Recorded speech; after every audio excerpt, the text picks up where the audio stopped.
Good morning, Grunts. Welcome back. It's great to be back again. Video number two here recently since I had a kind of a long hiatus, but today is another good topic as usual. I like to believe everything I talk about is pretty good, um, informative, educational if you look at it that way. But I want to talk about here's something I want you guys to ponder. Uh,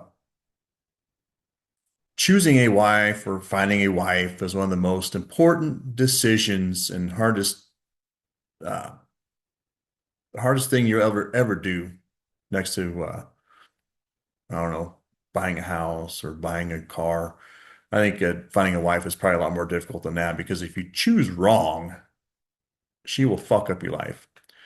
And if any of you follow like Aaron Clary, he's got a book out called Book of Numbers, and he's compiled the data, analyzed it, crunched the numbers, and it's come up with a very, very small percentage of women that are wife material. And that number is below, just slightly below 3%, I believe. I'm pretty sure that's here in the United States. So less than 3% of US women are would be wife material, meaning they have no debt, they're not fat, obese slobs, they don't have excessive tattoos, body piercings, multicolored fucking hair, children from multiple baby daddies, debt, and the list goes on and on and on. And I did a video, last video I did was what makes a woman high value. So if you want to go back to that video, you can watch that, and I talk about the traits that make a woman high value. But today I want to talk about, and I thought this was something new, and I've seen it floating around on social media. I follow some of the child custody, uh, father's rights pages on social media, and recently they started talking about um, equal shared custody. There was a law passed in Kentucky where Kentucky passed a law that equal custody, where both parents have equal custody of their children. And I thought, well, that's interesting because um, and I'm going to share my screen and we'll get into it here. I don't want these videos being super long, but let's let me see here. I need to come over here. Ooh, minimize that. Here we go. Need my share screen button here. Okay, we're going to share that, share. Okay, here we go. So the article is titled, let me make this bigger. Okay, the article is titled Kentucky's Equal Custody Law Shows Why America Needs Shared Parenting Presumptions. And it's articles from a national parents organization. The Wall Street Journal talked about this article. The Wall Street Journal recently spotlighted Kentucky's groundbreaking equal custody law in an article titled The Equal Custody Experiment. The piece confirms that advocates of shared parenting have long known children benefit when both parents are fully involved in their lives, and families are stronger when courts presume that mothers and fathers share custody equally. What does that mean? Well, as you guys know, especially guys that are divorced like myself, you know and are completely well aware that most states in the United States, the default custody arrangement is dad gets custody of his children every other weekend. That equates to 4 days a month. If your math is bad, that's 4 days a month or 96 hours of parenting time with your children each month. 96 hours. That I won't break the hours down, but that equates to 48 days a month with your children. 48 fucking, or I'm sorry, 48 fucking days a year with your children. While the mother gets, now back to the monthly numbers, you get 4 days a month and she gets 27, 26 days a month, depending on how many days a month or how many days are in that month. So Kentucky here, I think this law was passed in 2018, and as you are well aware, single mother households are highly celebrated. And yet, single mother households have the highest rate of failure when it comes to their children, especially boys. When they become men, they have a hard time starting out in life. More men are incarcerated that come from single family homes. More mass shootings happen from men or boys that come from single mother households. When you look at daughters, there's a higher teen pregnancy rate when there's no father involved. And so the list goes on and on and on. And I could probably do a video on that, and I just might. That might be a good topic of discussion, but let's go through the article. A national model born in Kentucky. In 2018, Kentucky became the first state to make equal share parenting a legal starting point in custody cases. This reform was not handed down from above.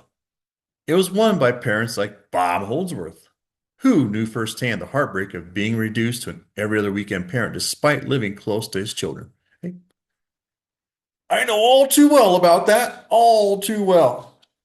I live in the same community as my boys do, and I still 4 days a week, or I'm sorry, 4 days a month, every other weekend. He and other advocates working with National Parents Organization leaders like Matt Hale, who wrote the first draft of the bill, persuaded lawmakers that fairness for children required both parents to be treated as equals. You're absolutely correct. No argument there. The result was a historic law that has since inspired Arkansas, West Virginia, Florida, and Missouri to follow suit, with about 20 more states considering similar bills. This has the potential to impact millions of families. There is no law that affects more people other than taxes or traffic, according to Matt Hale of NPO. There's another gentleman out there floating around in the social media sphere. His name is Mark Ludwig. I've kind of seen some of his work. He's a big advocate for shared equal parenting. He has visited many state capitals across the United States trying to legislate same thing that Kentucky did, shared equal parenting among both parents. He's a big advocate of this, and so he's another one to pay attention to in that sphere if you are in that position, like me and a bunch of other dads. Or yeah, it sucks. It really sucks being in this position. I don't wish on any man at all. Moving on. Real results: stronger families, lower divorce. Uh-oh. Dun, dun, dun. Let me move this up here a little bit. All right. The Wall Street Journal reports that since Kentucky enacted equal custody, the state's divorce rate has fallen by 25% between 2016 and 2023, outpacing the national decline of 18%. What?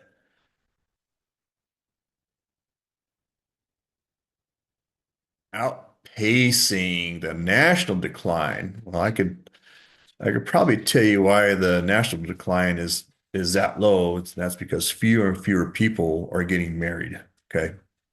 That's why. Um, this number here, this 25% indicates to me that there's no child support being awarded in these shared parenting cases. Okay. I did look at another source as well that I kind of dove a little deep in. I didn't go too deep. I didn't actually pull up the law, but I believe Kentucky, if you're on a shared parenting custody arrangement, you're not paying child support unless there's proof that either mother or father, they cannot hold up their end of the bargain, and then one parent receives more custody over the other, and then that non-custodial parent or the new non-custodial parent will end up paying child support to the custodial parent. So while shared equal custody is great as long as both parents can equally participate and equally provide, this is a great situation. This is a great scenario. But I think what I'm seeing here is with the 25% decline between 2016 and 2023 in Kentucky, that tells me if husband and wife get divorced and the default custody arrangement is 50-50, there's no child support, meaning when she has the kids on her time, she covers all the expenses on her time. When he has the kids on his time, he covers all the expenses on his time. Food, clothing, shelter, activities, whatever it has, it's split down the middle. If it's on her time, she pays. On his time, he pays. And there's no transfer of wealth from him to her.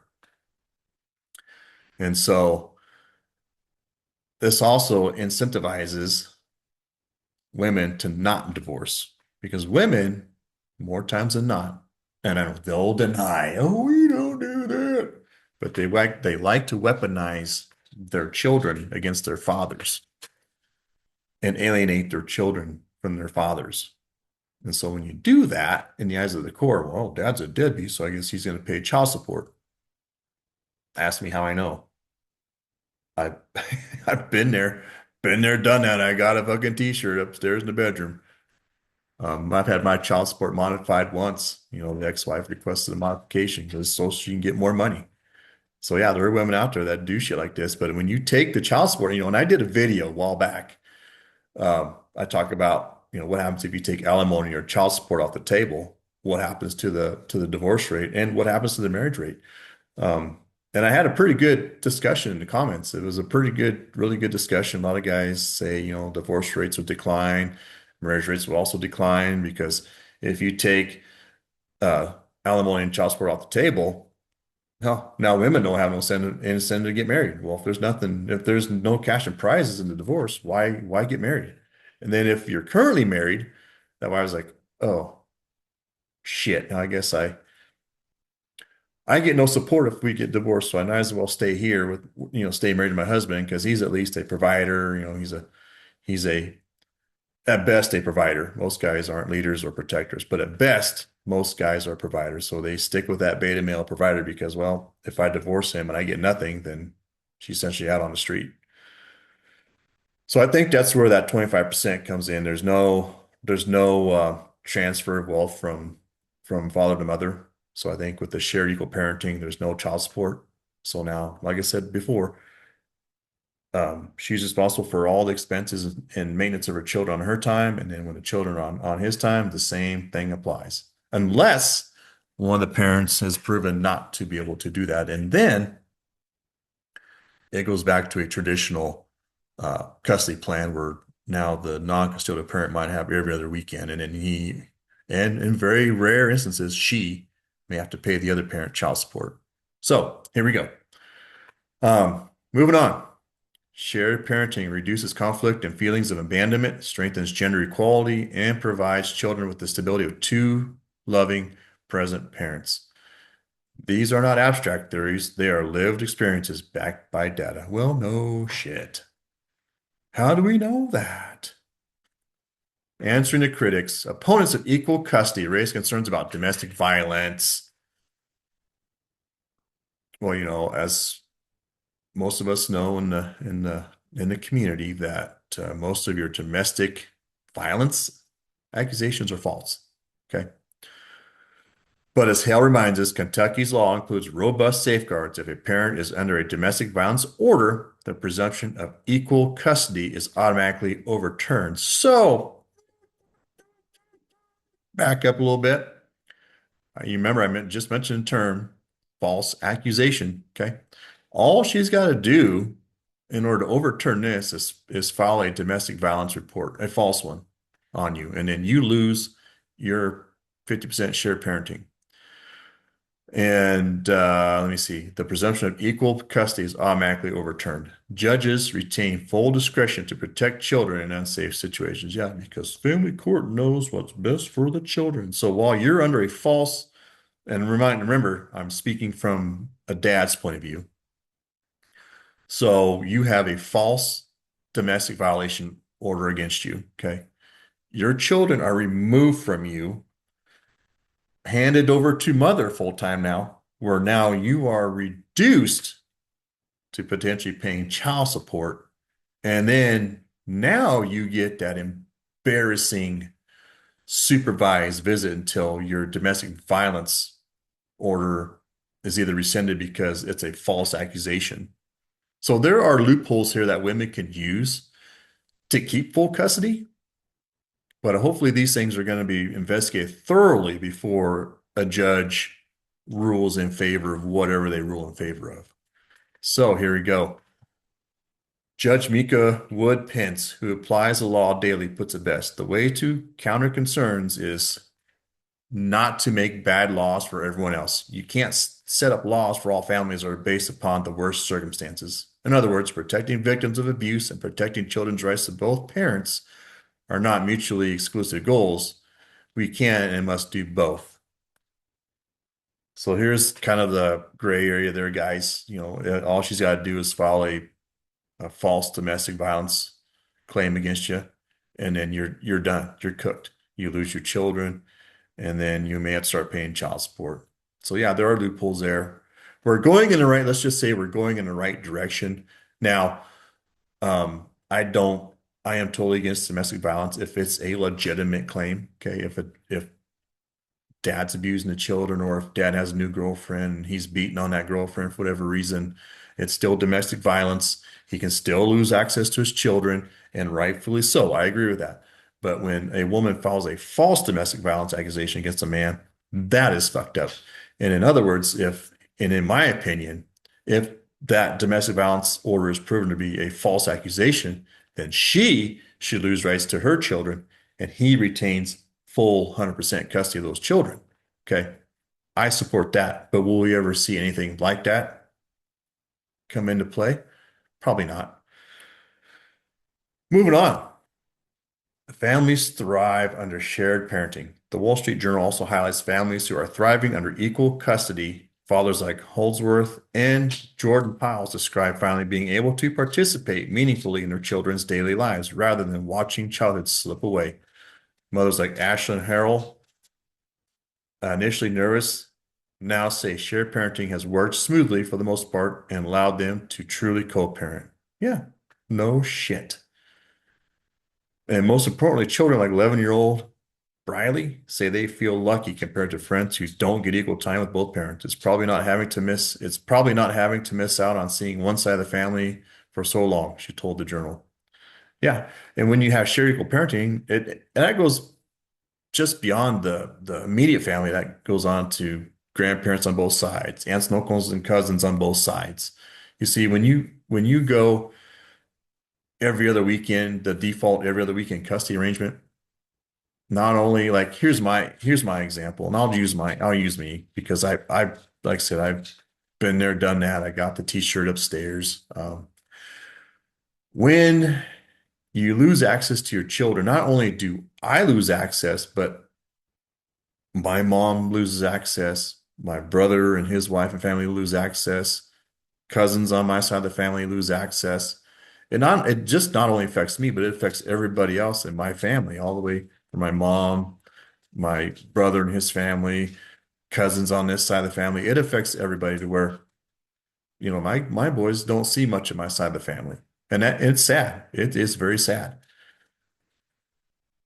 So I think with the share equal custody, you get equal access to both sides of each family, not just exclusively to one side and very little to the other side. I mean, yeah, my boys would go up and see my mom and us on the holidays, every other year.